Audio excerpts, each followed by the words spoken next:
JMS776A2। मान लीजिए ये पार्ट नंबर है आपका 2021 का, ठीक है ना, सॉरी 2022 का मान लीजिए। ये पार्ट नंबर अगर 2022 का है और अब आप उसमें अगर 2024 में मान लीजिए गाड़ी लेके आए ASC JM587A2 तो ये नहीं लगेगी।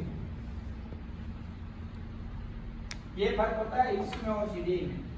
अब इसी की वजह अगर 2 साल गैप वाली आप अगर इसमें CDI डाल देंगे, हीरो की बहुत सी गाड़ियां जैसे पुरानी स्प्लेंडर, उस गाड़ी में आपको करीब करीब मोटा मोटी जहां देखा जाए 2000 मॉडल से 2014 मॉडल तक सेम CDI मिल जाएगी छोटी वाली, जो एक ही CDI आपके सब गाड़ियों में, हीरो की जो स्प्लेंडर वगैरह सब गाड़ियों में काम होती है। सेम चीज यही बजाज में जो KB4S नाम तो सुना होगा ना, KB4S कवासाकी है बाहर खड़ी जो, इसमें CT100 में, प्लेटिना गोल्ड में, इन 3-4 गाड़ियों में एक ही CDI से काम चल रहा है, पुराना मॉडल।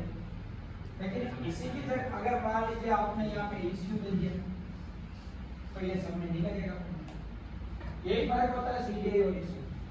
जहाँ CDI 250 रुपए की आ रही है वहाँ ECU कम से कम 3000 की आएगी।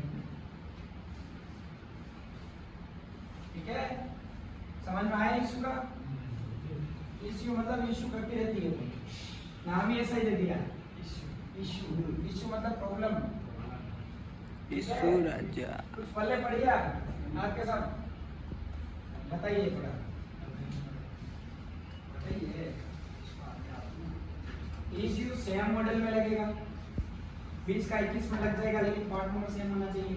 बिना पार्ट नंबर के ECU नहीं लगता। लेकिन CDI में ऐसा नहीं है। CDI में आपको सिर्फ पिन मिलाना है, अगर पिन मिल गया तो लग गया।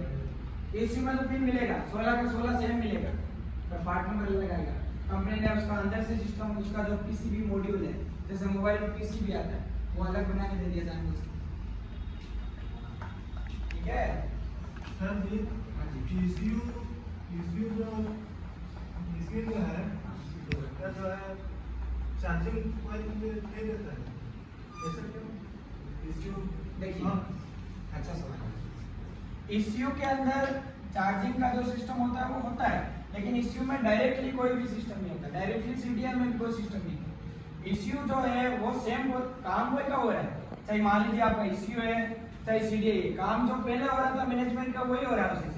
कोई प्लेट से जो करंट आ रहा है वो डायरेक्ट ECU में आ रहा है, जो मैग्नेट जनरेट कर रहा है, जो चीज पहले आपकी चल रही थी वही चीज अब चल रही है, अलग कुछ नहीं हुआ। मैंने क्या बोला, बस कुछ अपग्रेड बढ़ा दिया उसमें। मोबाइल आज भी इसी मोबाइल से बात होती है, उस टाइम भी इसी मोबाइल से बात हो रही थी। पहले सिर्फ फोन से बात हो रही थी, अभी WhatsApp पे, Facebook पे, Instagram पे, Snapchat पे, मतलब Telegram पे बहुत जगह बात होती है। तो हमने क्या किया, इसको अपग्रेड कर दिया है। चीज वो क्यों है अलग नहीं। ECU जो है, जो बैटरी चार्जिंग का जो आप बोल रहे हैं, ECU बेसिकली रेक्टिफायर RRU, जो RR होगी वो बैटरी चार्ज भी करेगी, हेडलाइट में करंट भी देगी, बैकलाइट में भी देगी। ECU से जो करंट लेके वो RR उसका मैनेजमेंट कर लेगी।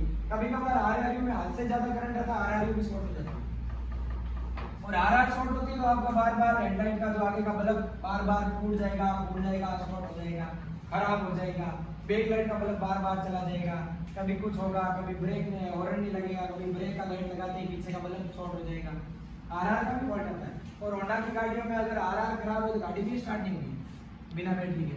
ECU में उसको थोड़ा सा फूकने लगेगा तो उसको कैसे करते हैं? कैसे?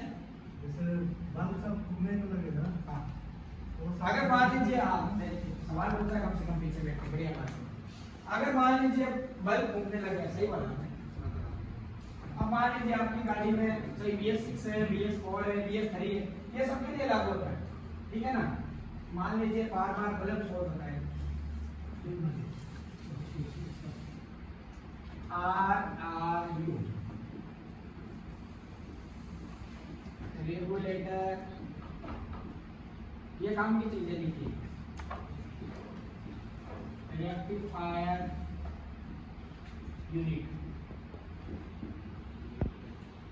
शॉर्ट भाषा में बोल सकते हैं चार्जर।